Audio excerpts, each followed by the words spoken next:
Okay. I have my notes.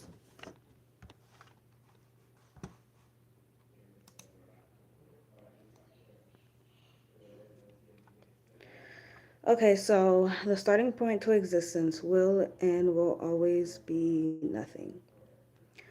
Um, it just is what it is. That's the format. Um, and that's the starting point. That's the one overall truth. It's the father truth.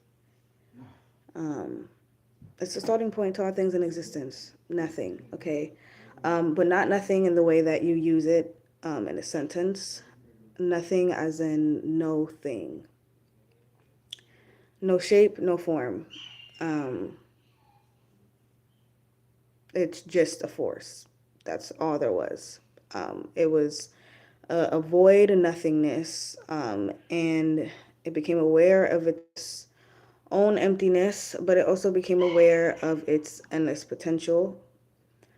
And by instinct, it fulfilled itself instinctively. Um, so creation was inevitable. Creation was always going to happen. Um, I think it just kind of just has to do with like the laws of the universe of like everything has an equal opposite. So like when it felt its own emptiness, simultaneously it felt its own fulfillment, meaning like it felt its own potential. And they kind of canceled each other out. And it's like that whole conundrum, like that whole what's the word? Um, conflict. What's the word? I forgot the fucking word. Contradiction, like that whole contradiction, like of it feeling its own emptiness but also feeling its own fulfillment at the same time. Like it's the contradiction that causes the fusion and friction, and it's the fusion and friction, which is like literally like fucking literally, that creates things in existence, because the fusion and friction itself is what creates energy, and energy is everything in existence, in different states. So that is a quick little scramble of how pretty much something came out of nothing. So the starting point to everything in existence is nothing, okay? And then you can refer to the number line, because the number line really helped me to overstand it a lot better. And the number line, it goes 0, 1, 2, 3, 4, so on, so on, so on. So 0 represents nothing, 1 represents something. And it's like if you watch The Matrix, literally it's like, or if you just know anything of basic things about computers, it's like 0, 1, 0, 1 is the basic coding of like the universe, and 0 is just nothing, 1 is something, and then 2, 3, and 4 is just 1 expanded. So it's, you literally see within the number line, the starting point is nothing, 0, and then it becomes something, or something comes out of nothing, right? 1 gets derived out of 0, and then it just goes 1, 2, 3, 4, and then it's just that something expanding, going through different states of being. And I already explained that that something is just energy. Um, so that is a starting point to everything. Once again, in existence, nothing, no thing, okay? No shape and form, no material things, just a force, energy. And I like to say that the nothing really just created itself. The nothing manifested itself. It's like when you're hungry, right? I like to imagine the void as like a hunger, almost like a black hole. As soon as the void becomes aware of itself, it becomes a black hole, and it kind of just sucks everything in, but there's nothing to suck in but itself. It's like when you're hungry and you don't have anything to eat, you eat yourself. You know what I'm saying? So it's like the second you become aware, you take in information, you take in space, which is information. You take in space, you take up space, you take in information, you accumulate yourself, and that's the 0 going from 0 to 1, because in that process of it becoming aware and then becoming a black hole, it's that whole process is just energy forming. And then that buildup of energy is just expands, expands, expands, and then now you get 2, 3, 4, 5, 6, 7, 8. So yeah, the number line is a great way to understand the universe. Mathematics is a great way to understand the universe. I'm not gonna act like I'm that smart. I don't really. I have to look more into mathematics to kind of see like what specific equations would explain the creation of the universe. But I do know that the number line itself, just the number sequence 0, 1, 2, 3, 4, does do a good job of explaining the beginning of existence. Um, so yeah, um, I got to this point in my book. I'm writing a book, and I got to this chapter of like everything is nothing, and I wanted to come on here and talk about it. If you're wondering what I'm looking at my notes. So it's the overall one based truth. It's the format. Okay. Everything just is what it is. Okay. When you look around your room, this is when we get into transcending the mundane. When you look around your room, you see a bunch of things, but when you take yourself out of the equation, like take out your creation, because like take out your perception, like take out the meanings and reasonings that you assigned everything, and take out the purpose that you gave everything. Take it all out. And if you look around, you'll see that every it just is like this book just is like it's just like I don't know why it has like why it moves this way or why it looks like this or why it's this color. You see what I'm saying? Like take that same mindset like out into nature. It's like everything just it's just being. It's just the being for real. And then us with our curious minds, like we needed answers, so we created the answers. And this is like when we get into like creating truth, of how we create truth, and how like science and how they conduct experiments is literally just them creating truths, because we needed answers so we can sleep at night. You know, so we can fucking sleep at night, so we could understand like, bitch, why the fuck do I exist? Why is this tree here?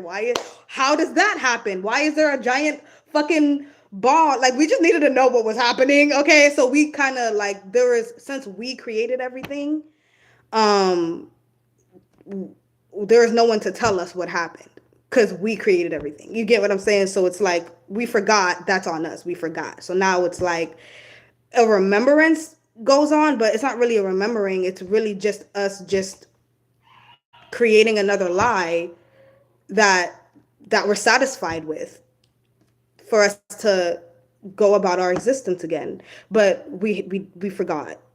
Like we forgot exactly how we did it. So we just need to, we're just creating like stories and conducting experiments. And I'll talk a little bit about in my book of how we literally create truths by making a lie mimic the truth, by making the lie have all the same characteristics as the one fundamental truth, which is everything is nothing. Like nothing.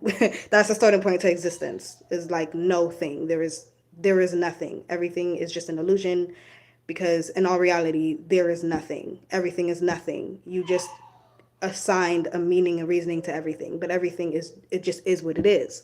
That's the one fundamental truth. And so we're unsatisfied with that. As spirits, we're unfulfilled with that. We need to dream. We need to create. We're unsatisfied with everything just being nothing. So we have to give things a meaning. We have to create truth. We have to give things a purpose and a reason why they are the way they are. It's like that when you're conscious, it's like you just need those reasons why. Anyways, as spirits. So what we then do is we conduct experiments, um, observe things in real life that has like in nature that has nothing to do with humans, that humans did not tamper with. Like this would be the way it is whether or not humans was on earth, type of thing. So we observe those things, and that's just things in nature, and we come to certain conclusions, which is hypotheses, whatever. And we conduct more experiments to try to prove the hypothesis right. And we do it in a bunch of different ways. And if all of those experiments prove the hypothesis right, then, okay, does this hypothesis last the test of time? Will this still be true 500 years down the line when we have new scientists and new discoveries? And do new discoveries confirm the hypothesis even more? You see, and That's how they create truth, because it's like it's a hypothesis, it's a lie. Like you came up with that based off of something tangible, something sustainable, like real life, okay, what you observed in real life. So it's stemming off of something that's true, but it itself was created and formatted in your mind. So it's an illusion. You see what I'm saying? So and it's not true and overall, but you created it. And you created it off of something that is true. So it's like it's able to sustain itself or sustain you, right? As a spirit, you're able to sustain yourself and you're able to sleep at night and you're able to be at peace and you're able to be okay with existence because this lie mimics so closely the truth, and it also comes from the truth. You see what I'm saying? So this is literally science. Like this is literally what they do in science. Like yeah, so it's so important to note that just because something makes sense does not mean it's true. We create truths. We can make anything make sense. Like it's like it's what we do. Like we lie to ourselves so we can sleep at night. Like it's what we do as spirits. Okay, it's how we create our reality. It's what they mean when they say we're living in a dream. Like we're living in a lie. Like we lie to ourselves and we believe it because it mimics truth. So exactly what do I mean by it mimics truth?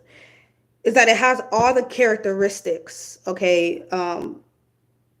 It has all the characteristics that truth has.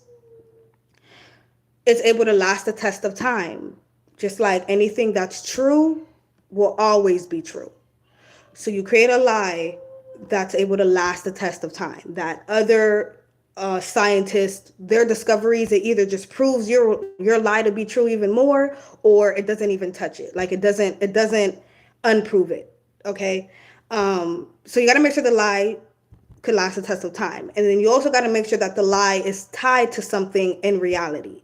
Okay, because then when it's not tied to anything in reality, when there's nothing in reality that you can point to prove something that is ultimately fragmented in your mind, then there's nothing tying it down and tying it into what we already know to be true based on our five senses, because we could see it, because we could hear it, because we could taste it. So when it's not tied into that, then you're going to be looked at as crazy. Like it, like that's why you have Christians literally trying to say, oh, we found Noah's ark, and like they're trying to find things in the Bible and say that they found it in real life, because they know that whole shit is just a whole figment of their imagination. And so if they don't find things in real life to tie it to tie the whole religion into, to make it more realistic, then lots of people are going to be waking up from that religion. So anyways, it must be tied to something in reality. The lie must be tied to something in reality. It must be rooted in something in reality. If somebody be like, how did you come to that conclusion? There has to be something that you observed in real life that others have also observed or could also observe, that kind of dignifies or justifies the concept that you've made up in your mind. Okay, so it has to last the test of time, and there has to be something in real life that you can point to kind of prove it, or to justify it. Okay, and then what's another characteristic? I'm pretty sure I wrote it down. Oh yes, they must all realize each other. So whatever your lie is, whatever is already considered true and already accepted as truth, it has to fit right into it. Like it's a whole interconnected web. You ever heard the term caught in a web of lies? It's like, because they all connect and they're all rooted into something in reality. So your lie has to fit in perfectly with everything that's already considered and known as true. And it has to last the test of time, and it has to be rooted in something in reality. And this is exactly what scientists do. This is exactly how they create their theories. And this is exactly why so many people in the world are like, no, this is facts. This is true, because they have proof, and this and the third. And they don't understand the mechanics of how we create truths. You see what I'm saying? Because there's only one truth, and that there is nothing. There is only but of a force, and that force is energy, and that energy was created by the nothing. There is nothing, okay? Everything is literally a figment of our imagination. Okay, we tie it to truth. I just explained all of that. Okay, so we make the lie mimic the truth. We make the lie mimic the truth. So it's a lot easier to believe in and trick ourselves and actually, so we can experience a dream. You know what I'm saying? So we make the dream as real as possible by making it mimic the truth. Okay, so it's just there is nothing wrong with this. We do this all the time. This is how we create, again, realities or whatever. This is how we experience. What is wrong with it is when you believe in the lie and you forget that you created it, and you forget that it's all just a figment of your imagination, and you get attached to it, and you think, no, this is the one fundamental truth. This world is the one fundamental world. And it's like, no, you created this world. The one fundamental truth, God, is that there is nothing. There is nothing but all possibilities, endless potential, vast empty space. God, that one truth is God, because it's the only truth. It's the only thing that is true, is that there is just nothing but endless possibilities. Okay, so from that platform, from that base, we can go and create our reality. But and there is nothing wrong with that. Again, just remember that you created it and you can enjoy it. Just remember that it is nothing but a figment of your imagination. That's where humanity went wrong. Okay. So I'm going to end this live. I really don't have anything else to say. The starting point to existence is no thing. And yeah, thank you for tuning in.